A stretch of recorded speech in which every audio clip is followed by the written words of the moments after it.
In order to comprehend the response of Marx and Engels to the situation, it is first necessary to know more about Germany from which they came, and the Germany to which Austria appealed. To defeat the Napoleonic armies and the 1815 settlement of Vienna that followed had not resulted in the reunification of Germany. The Holy Alliance of the Reich, which whose most recent manifestation was the alliance between Prussia and I just had a smoothie. It was good. Between Prussia, the Confederation of the Rhine, and Austria, which had been dissolved in 1806, was entirely frustrated by the statesmanship whose architect was Austria's Metternich and was dominated by the interests of Austria, Russia, and Great Britain. Between 1815 and 1866, Germany, the Deutscher Bund, consisted of 39 states or principalities. It's like they all start off as like little mini places and then turn into a nationalistic identity, is what I'm hearing. Like America.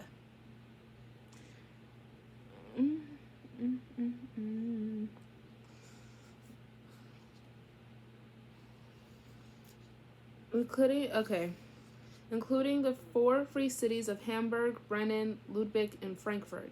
Even during the War of Liberation, 1812 to 15, the particularisms of the German principalities had been persisted, causing Johann French, Boheimer's father, to write to his son, the future historian. Unhappily, those fighting.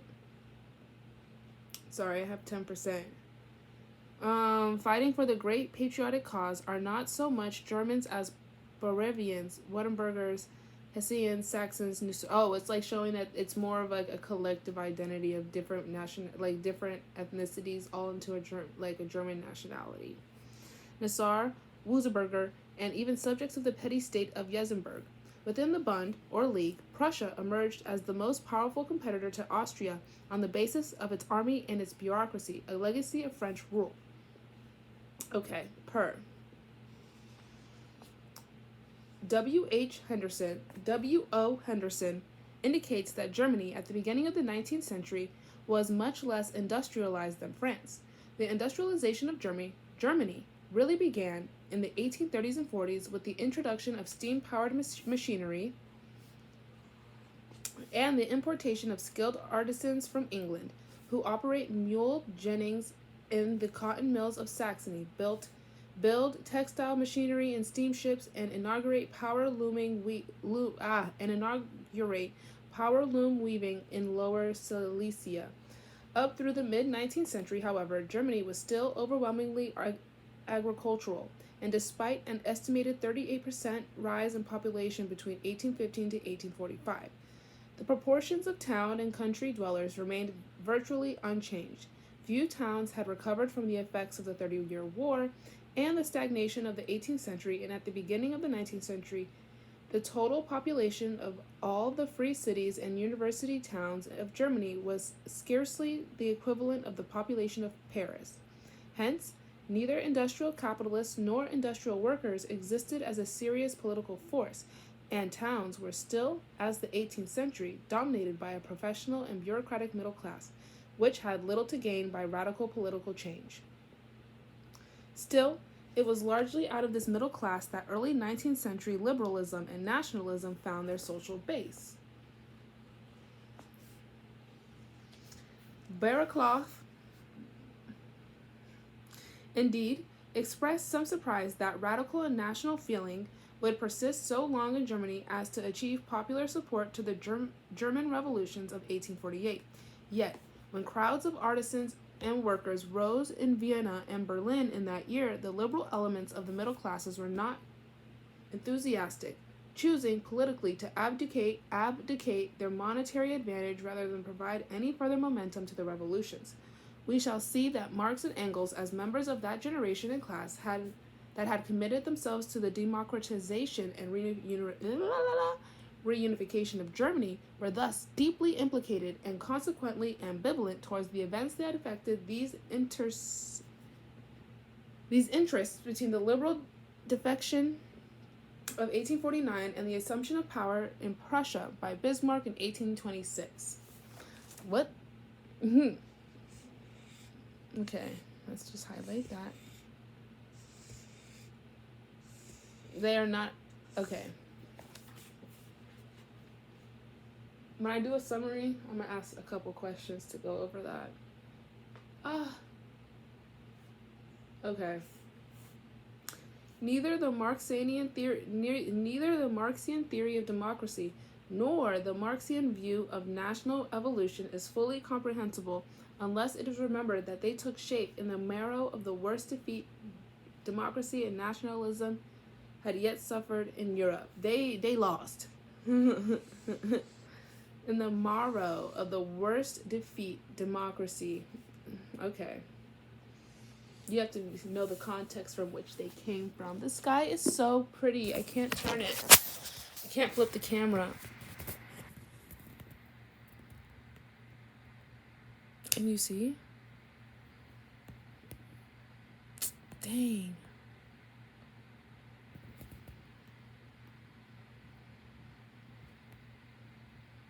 Dang it, I wish you could see what I see. It's so beautiful in every single way. When the Liberal Parliament abandoned the attempt at democratic reform in May of 1849, the future of German liberalism and nationalism was remanded into the hands of the Prussian Junker class. At first, liberalism was to be destroyed as a threat to that class, and second, retained as a weapon to the class against Austrian ambitions.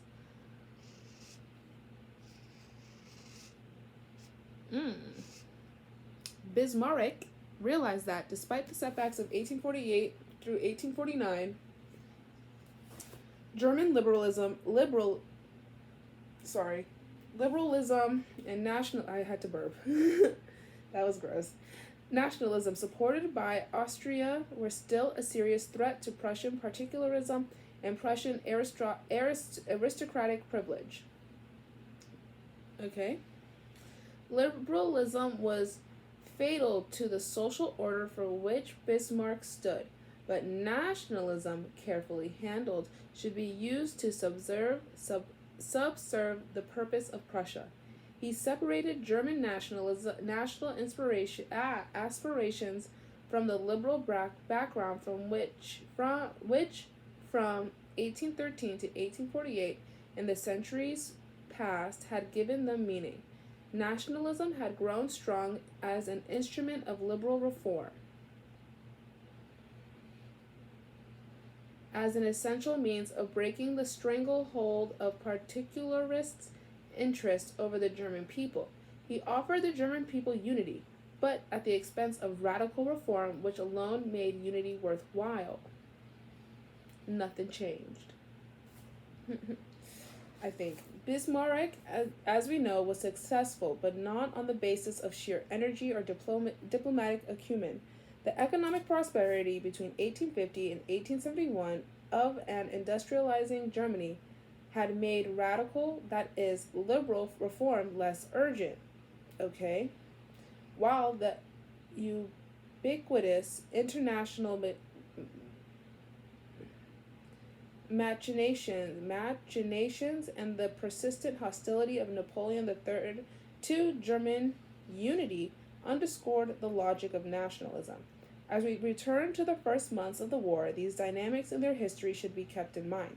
And though the era of Bismarck takes us beyond the moment of the Italian War, some familiarity with these later events is useful since they indicate the momentum of certain social processes more clearly evident to Lassalle than Marx or Engels. Engels' reaction to the outbreak of war in 1859 between Austria, Sardinia, and France, and to the German nationalist movement which had attended the prelude of war, was to publish a pamphlet entitled Po und Rein. Lassalle acted for Engels as his German agent with Franz Dunker, while Marx gave his enthusiastic support to the project. In this pamphlet, Engels argued that though the Po River boundary was of no military significance to Germany in these terms. Engels added France's claim were more France their claims were more defensible. Politically, the French encroachment on the Po was the beginning of the attempt to recapture the Rhine frontier. On this basis, Engels insisted the Po was where Germany must take its stand with Austria. The pamphlet was published in Germany. It anonymously was on the advice of Marx so as to give the impression that the author was probably a Prussian general, a stratum that had apparently quite successful to Marx's great satisfaction.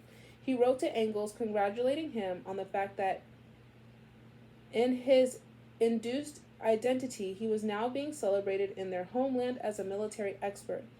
With the intent of Marx and Engels, their ulterior motives, as they put it, had been reconstructed by Mering. First of all, both Marx and Engels believed that the national movement in Germany was a really genuine one. The instinct of the people demanded war against Louis Bonaparte as the representative of the The instinct of the people demanded war against Louis Bonaparte as the representative of the tradition of the First French Empire, and the instinct was right. Secondly, they assumed that Germany was really seriously threatened by the Franco-Russian alliance. And finally, in their opinion, the German government needed goading on by the national movement, and they then expected was described by Engels in a passage of a letter to Lassalle. Long live a war in which we are attacked simultaneously by the French and the Russians. For in such a desperate situations with disaster immediately threatening all parts from those which are now ruling to Zitz and Blum, would exhaust themselves, and the nation would then finally turn to the most energetic party in order to save itself. But what Mering did not recognize is an important element of both Engels and Marx's position was a fundamental historicism. Engels had made clear in Po und Ring that the logic of capitalist development supported German nationalism, but not Italian nationalism. Why did it support German? Because they're racist. Anglo-Saxonism.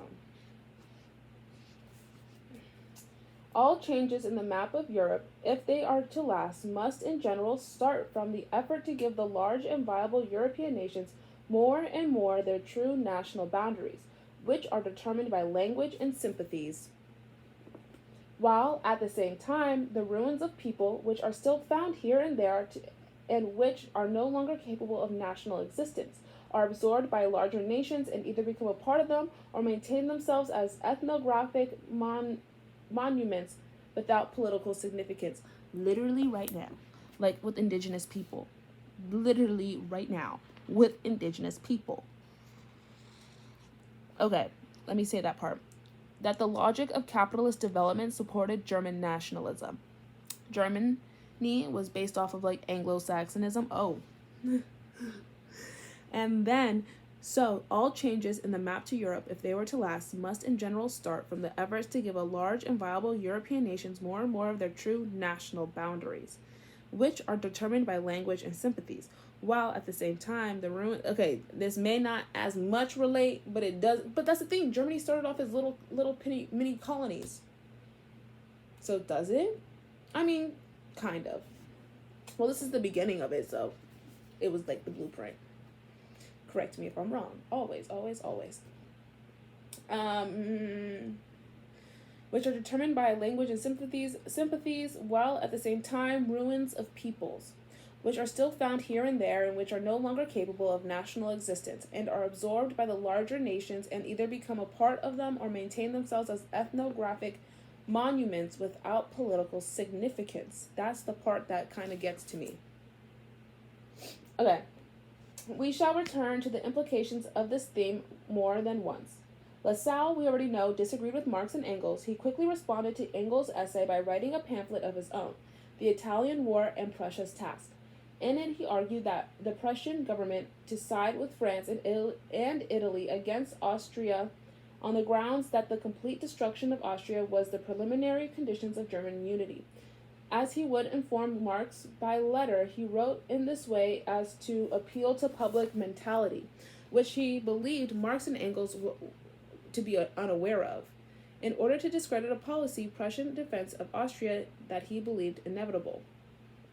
My dear Marx, you simply cannot conceive the idiocy of opinion here, which is all for a war with France, and which threatens to sweep away in its current even those Democrats who are not thoroughly independent.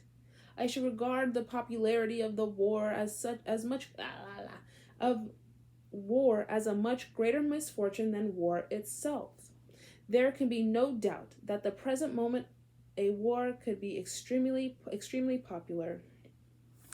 I have pointed out to the government an extremely national and popular way, which in abstracto could very well follow, but which in concerto would prove utterly impractical. For the very reason that the government, what is up with my brain? I'm hungry. Will not take this course. It seems to me that I have found a means of making it fundamentally unpopular. I do not know whether you have read enough of the German newspapers to be well informed concerning the popular mood. The press is in full blast for the devouring of all Frenchmen and the voices of the qualified Gallophobia. Napoleon is a mere pretext, and underlying ground is the revolutionary development of France. A war supported by a blind uprush of popular feeling would be most prejudicial to our democratic development. Lassalle, whose pamphlet was described as Marx as an enormous blunder and monstrously false, prompting Marx to observe to Engels that we must now absolutely insist on party discipline or everything will be in the soup, was decidedly more insightful as the nature of the German as to the nature of German nationalism than either Marx or Engels. Mering, largely free of the restraints that bound Lassalle to the Saulists,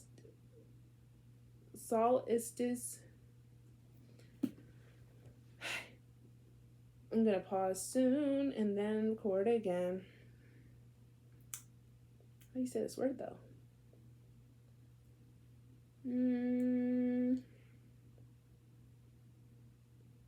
Solicitous. Solicitous. I was right. Characterized by or showing interest or concern. Solicitous concern for Marx's feelings.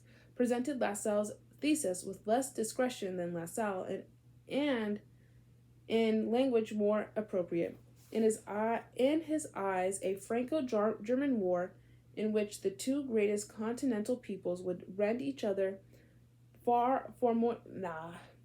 In his eyes, a Franco-German war in which the two greatest continental peoples would rend each other for mere nationalist delusions, a really popular war against France, not prompted by any vital national interest, but nourished by pathologically irritated nationalism, high-flown patriotism, and childish anti-Gallicism, was a tremendous danger to European culture and to all really national and revolutionary interests. Thus, the dispute between Lassalle, Marx, and Engels had not merely raised questions as to the nature of the political relationship between them, that is, whether Lassalle had the right to disagree publicly with the anonymously authored position, or the extent to which Marx and Engels were themselves victims of a Germanic chauvinism. Certainly, these were important issues, but they could just as well be understood as the inevitable excesses of personality and political ambition to which intellectuals such as Marx and Engels in the midst of a workers' movement fall prey. More important, however, is the effect that political economy, the central analytical tool of their materialist conception of history, had on their ability to conceptualize correctly the ideological character of industrial social movements. And pause. Keep going. In Marx's historical view, the genesis of the industrial capitalist was inextricably tied to the development of the state. It was by means of the state that the proletariat came into being, transformed by producers from peasants to wage laborers and and as consumers into home market.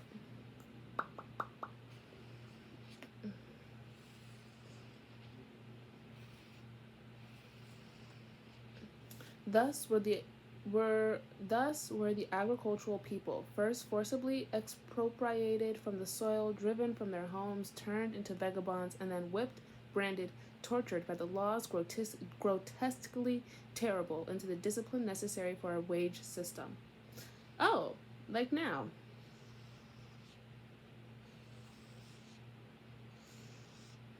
We live in our history. The West. It like lives in its history, tells the same story over and over again, I feel. In many scattered customers whom stray artisans until now have found in the numerous small producers working on their own account, concentrate themselves now into one great market provided for by industrial capital.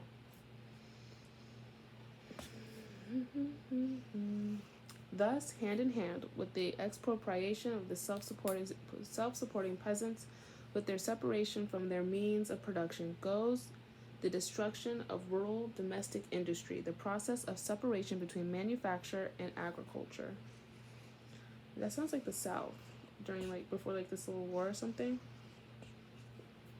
or around that time. Maybe I'm wrong though, because this is when.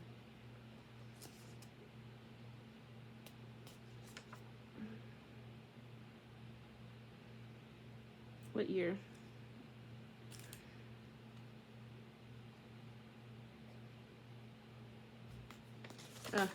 Anyways.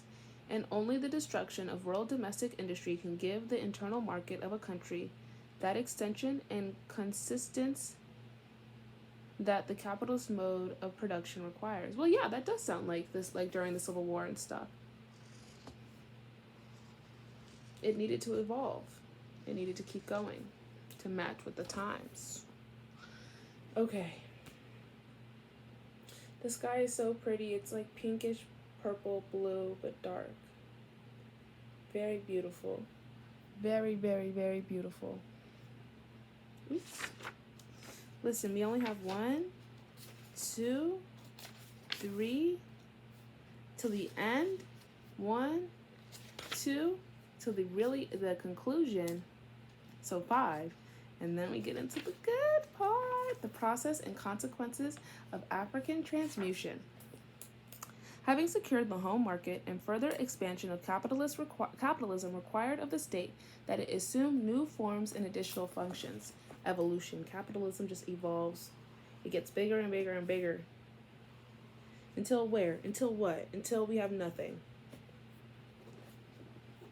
National debts, i.e., the alienation of the state, whether despotic, constitutional, or republican, marked with its stamp the capitalistic era. First in Holland and subsequently in England, but with precedents in Genoa, Venice, Spain, and Portugal, the primitive accumulation of capital that was the basis for manufacturing had been accomplished through the agencies of a colonial system, public debts, heavy taxes, protection, commercial wars, agencies of a colonial system,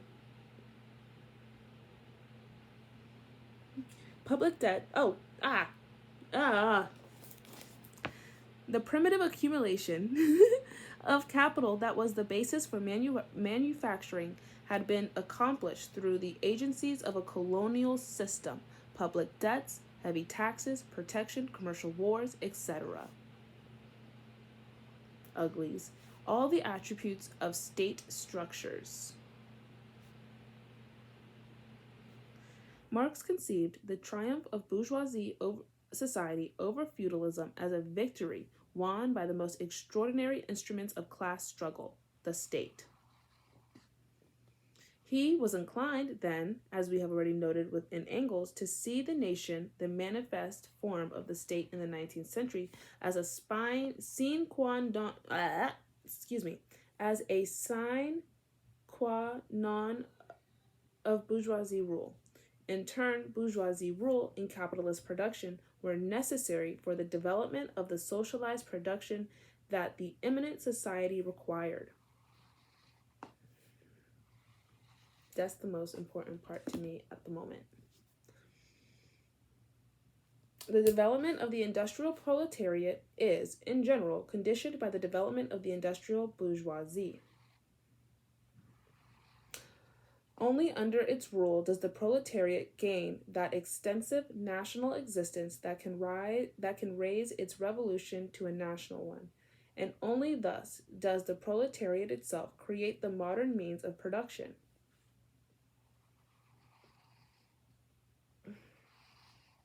Which becomes just so many means of its revolutionary emancipation.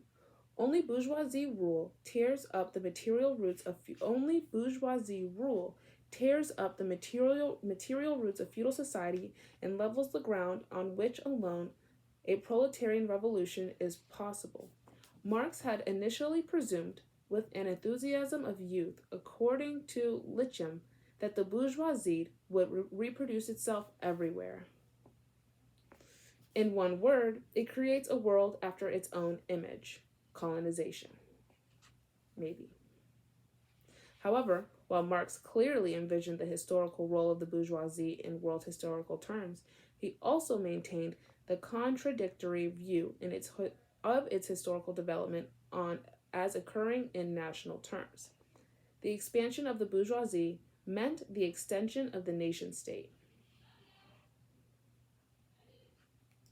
Where's she going? Where's my sister going? Oh, the sky is purple. That's my most favorite, but it's also pink and black.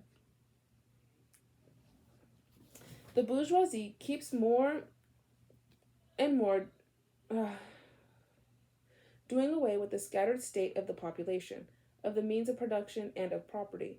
It has agglomerated population, centralized means of production, and has concentrated property in a few hands.